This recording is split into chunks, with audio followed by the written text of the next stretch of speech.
Olá, bem-vindo ao canal Revisão de Biologia. Hoje, nós vamos mergulhar em um dos tópicos mais importantes e, confesso, um dos que mais confundem os alunos quando se trata de evolução: a diferença entre órgãos homólogos e órgãos análogos. Vamos desvendar esse mistério de uma vez por todas, com dicas práticas para você nunca mais errar isso na sua prova. E como sempre, a gente adora quando a biologia vira uma conversa. Então, se alguma dúvida pintar no meio do caminho, ou se você lembrar de algum exemplo legal, deixa aí nos comentários. Ler as experiências e as perguntas de vocês ajuda todo mundo a aprender junto e a criar uma comunidade de estudos forte. Vamos começar pelo básico. Quando a gente estuda evolução, estamos, na verdade, estudando a história da vida na Terra. E como em qualquer estudo de história, a gente procura por pistas, por evidências que nos contem o que aconteceu. Órgãos homólogos e análogos são exatamente isso. Pistas incríveis, gravadas no corpo dos seres vivos que nos ajudam a montar o quebra-cabeça da ancestralidade e da adaptação. Eles são as estrelas nas questões sobre evidências evolutivas. Vamos focar primeiro nos órgãos homólogos. A palavra-chave aqui é homo, que em grego significa igual. Mas igual em quê? Na origem. Órgãos homólogos são aqueles que têm a mesma origem embrionária, a mesma ancestralidade, mas que podem ou não ter a mesma função. Pense nisso como uma família. Vários irmãos podem ter vindo dos mesmos pais, compartilhando o mesmo DNA básico, mas cada um seguiu uma carreira diferente. Um virou médico, outro artista, outro engenheiro. A origem é a mesma, mas a função na sociedade é diferente. O exemplo mais clássico, e pode apostar que é o que mais aparece em provas, é o dos membros anteriores dos vertebrados tetrápodes. Pega essa visão: o braço de um ser humano, a pata dianteira de um cavalo, a nadadeira de uma baleia e a asa de um morcego. Se você olhar para eles por fora, parecem coisas completamente diferentes, certo? Um serve para pegar objetos, outro para correr, outro para nadar e o último para voar. Funções totalmente distintas, mas se a gente pudesse olhar por dentro, como um raio-x, a mágica acontece. A estrutura óssea básica é a mesma em todos eles. Nós temos um osso longo no braço, o húmero. Depois, 2 ossos no antebraço, o rádio e a una.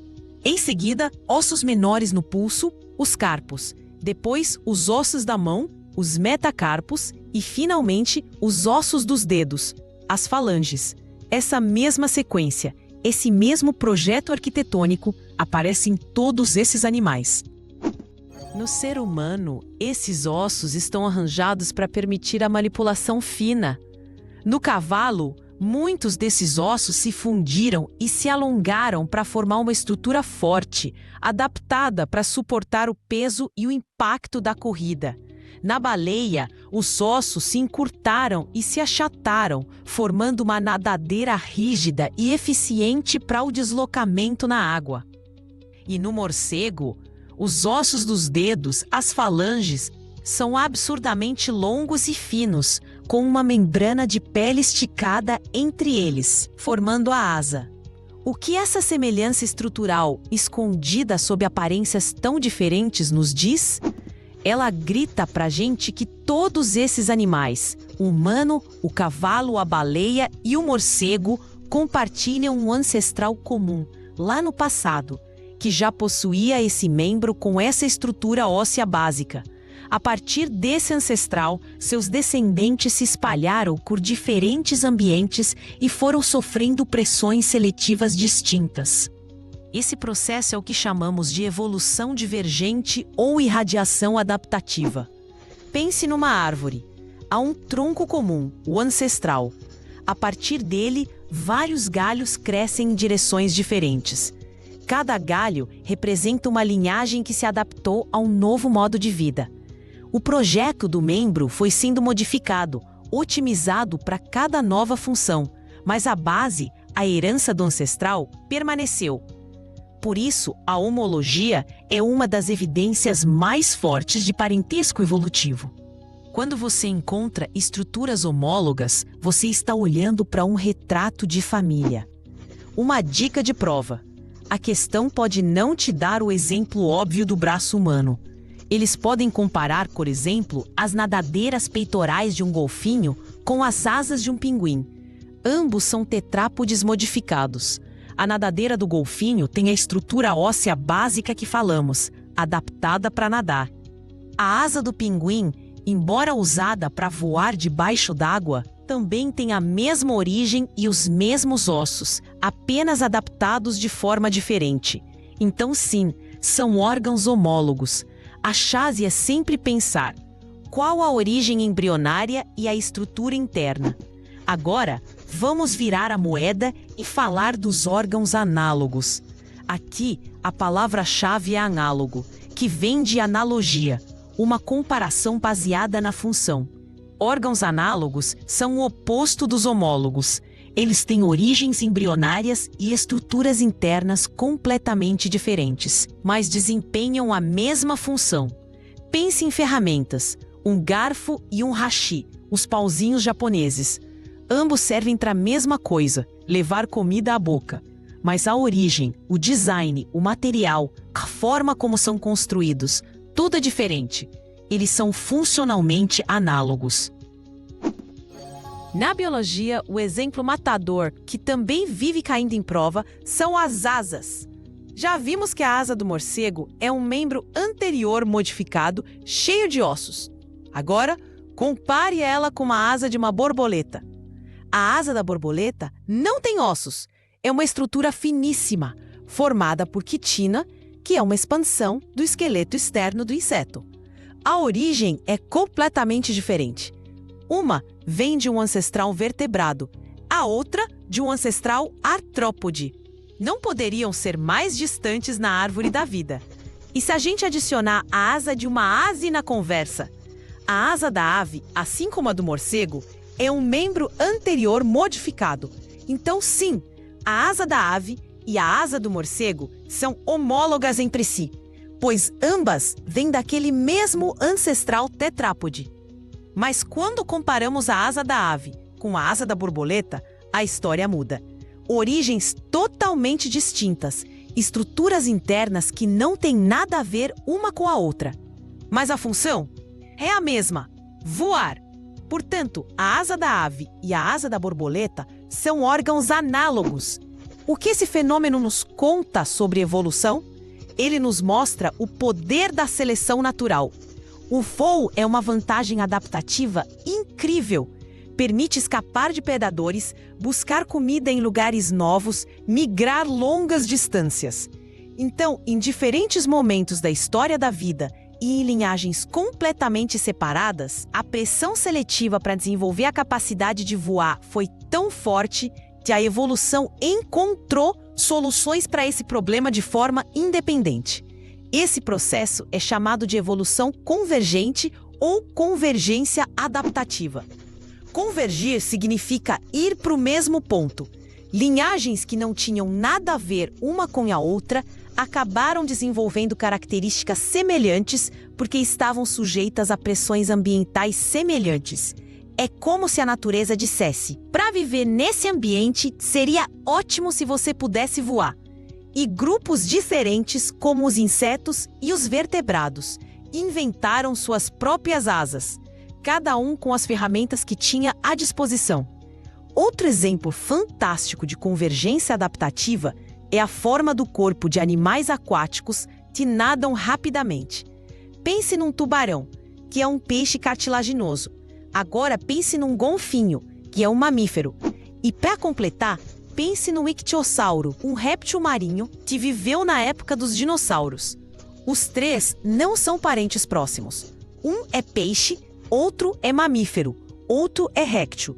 Mas olhe para o formato do corpo deles: fusiforme, hidrodinâmico, com nadadeiras para estabilização.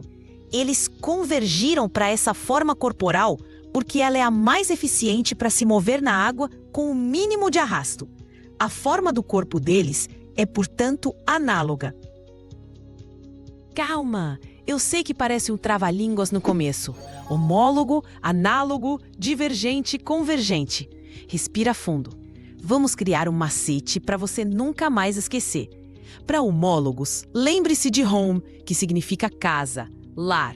Membros da mesma casa têm a mesma origem, a mesma família. Então, homólogo é mesma origem. A função pode ser diferente, como os irmãos com profissões diferentes. Já para análogos, pense na palavra analogia. Uma analogia é uma comparação de função. Asas de inseto e de ave são uma analogia para o voo. Então, análogo é mesma função, mas com origens diferentes. Vamos a uma parte crucial. Como as provas cobram isso? Geralmente, eles te dão um par de estruturas e perguntam se são homólogas ou análogas e qual processo evolutivo está relacionado. Por exemplo, as asas de um inseto e as asas de uma ave são exemplos de estruturas A. Homólogas, resultantes de evolução convergente. B. Análogas, resultantes de evolução convergente. C. Homólogas, resultantes de radiação adaptativa. D. Análogas, resultantes de radiação adaptativa. Vamos quebrar a questão. Asas de inseto e ave. Função, a mesma, voar. Origem, completamente diferente. Inseto é invertebrado, ave é vertebrado. Se a origem é diferente e a função é a mesma, as estruturas são análogas. E qual o processo que leva a isso? É a evolução convergente, onde linhagens diferentes convergem para uma mesma solução. Então, a resposta correta seria a letra B. Sacou a lógica? É um passo a passo. Primeiro, analise a origem. Segundo, a função. Terceiro, conecte com o processo evolutivo correto. Homologia está para a irradiação adaptativa, assim como analogia para a convergência adaptativa. Agora, uma pegadinha que os vestibulares adoram. E se a questão perguntar sobre as nadadeiras de um tubarão e as de um golfinho? Cuidado! A gente já viu que a forma do corpo deles é análoga, resultado de convergência. Mas e a nadadeira em si? A nadadeira do tubarão é sustentada por raios cartilaginosos. A do golfinho, por sua vez, é um membro anterior modificado, com a estrutura óssea de húmero, rádio, ulna e companhia. Ou seja, as nadadeiras, em sua estrutura interna, têm origens completamente diferentes. Mas a função é a mesma: nadar e dar estabilidade. Portanto, as nadadeiras deles também são estruturas análogas. É aí que mora o perigo. Você precisa sempre se perguntar: do que exatamente a questão está falando? Da forma geral do corpo? Da estrutura interna do membro? Ler o enunciado com atenção máxima é mais da metade do caminho para acertar. Não vá no piloto automático. A biologia evolutiva está nos detalhes. Existe ainda uma categoria especial de estruturas que está diretamente ligada à homologia: os órgãos vestigiais. Um órgão vestigial é, na essência, um órgão homólogo que perdeu sua função principal ao longo da evolução. Ele é um fantasma evolutivo, um resquício de uma estrutura que era importante para o ancestral, mas que no organismo atual não serve mais para muita coisa ou tem uma função muito reduzida. O exemplo clássico em humanos é o apêndice.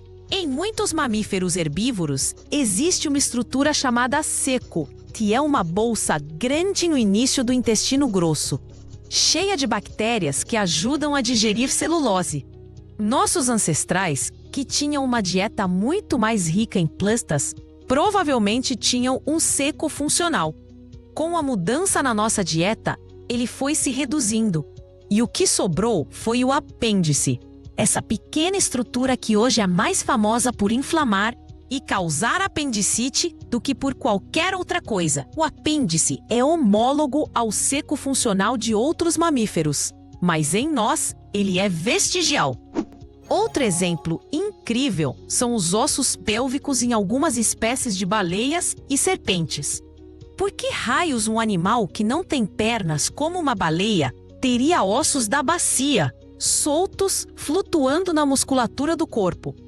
A resposta é: porque os ancestrais das baleias eram mamíferos terrestres de 4 patas. Aqueles pequenos ossos são os vestígios homólogos da pelvis que um dia sustentou as pernas traseiras. É uma prova irrefutável da sua jornada evolutiva da terra para o mar. Os órgãos vestigiais são uma pedra no sapato do criacionismo e um argumento fortíssimo para a evolução. Não há uma razão lógica do ponto de vista de um projeto inteligente para um organismo carregar uma peça inútil e que pode até causar problemas. Mas do ponto de vista evolutivo, faz todo sentido. É uma herança, uma cicatriz histórica que conta de onde aquele organismo veio. Pense nisso como encontrar uma tomada de telefone antiga, daquelas de disco, na parede de uma casa super moderna com Wi-Fi.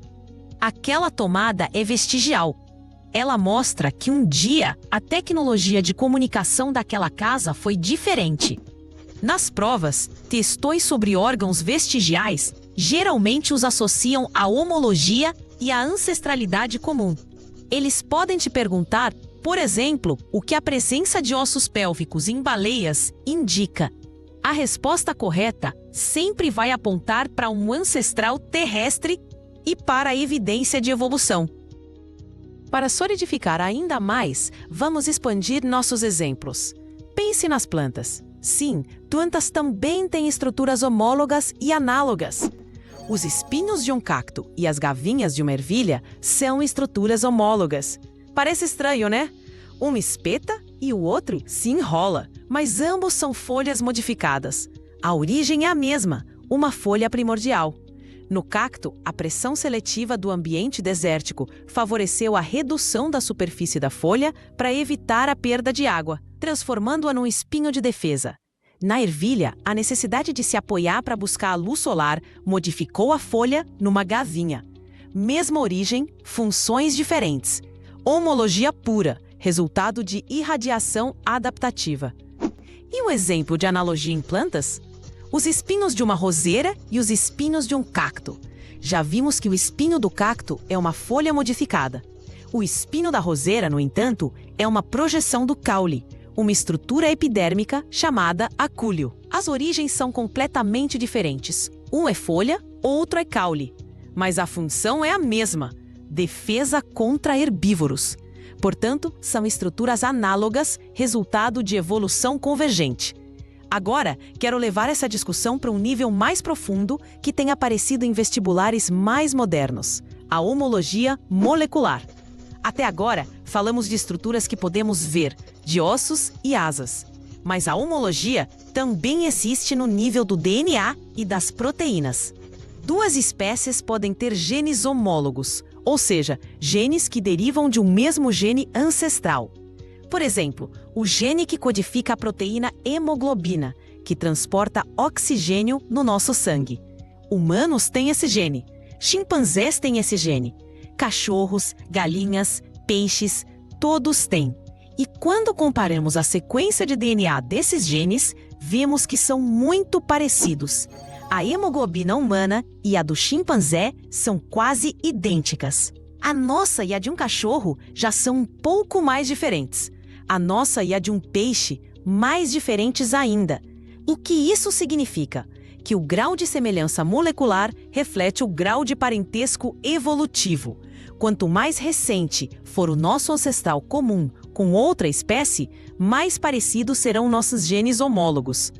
A biologia molecular nos deu uma ferramenta poderosíssima para construir árvores filogenéticas, os mapas da história da vida, com uma precisão que era impossível antes.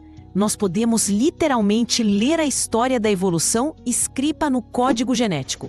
Então, quando uma questão mencionar a comparação de sequências de DNA ou de aminoácidos em proteínas entre diferentes espécies para determinar parentesco, ela está falando de homologia molecular. É o mesmo princípio da homologia dos ossos do braço, mas aplicado ao nível mais fundamental da vida. Vamos recapitular e organizar o pensamento para a hora da prova. Diante de uma questão, faça um checklist mental. Primeiro, As estruturas apresentadas têm a mesma origem embrionária e ancestral? Se a resposta for sim, você está diante de uma homologia. O processo evolutivo associado é a irradiação adaptativa ou evolução divergente. Lembre-se do ancestral comum, que deu origem a diferentes formas. Segundo, as estruturas têm origens diferentes, mas acabaram exercendo a mesma função? Se a resposta for sim, é um caso de analogia. O processo evolutivo associado é a convergência adaptativa. Lembre-se de linhagens distintas que encontraram soluções parecidas para problemas parecidos, impostos pelo ambiente. E se a estrutura mencionada parece não ter função, mas é semelhante a uma estrutura funcional em outra espécie, aí você está diante de um órgão vestigial, que é um tipo especial de homologia e uma forte evidência de ancestralidade comum. Vamos praticar com mais um cenário. Imagine que uma questão descreve dois animais que vivem em tocas subterrâneas, em continentes diferentes e sem nenhum parentesco próximo. Um é um mamífero, a toupeira. O outro é um inseto, a paquinha. Ambos têm patas dianteiras grandes, fortes, em formato de pá, perfeitas para cavar. Essas patas são homólogas ou análogas? Vamos ao checklist. Origem. A pata da toupeira é um membro de vertebrado, com a estrutura óssea que já conhecemos, supermodificada para cavar. A pata da paquinha é um apêndice de artrópode, com um exoesqueleto de quitina.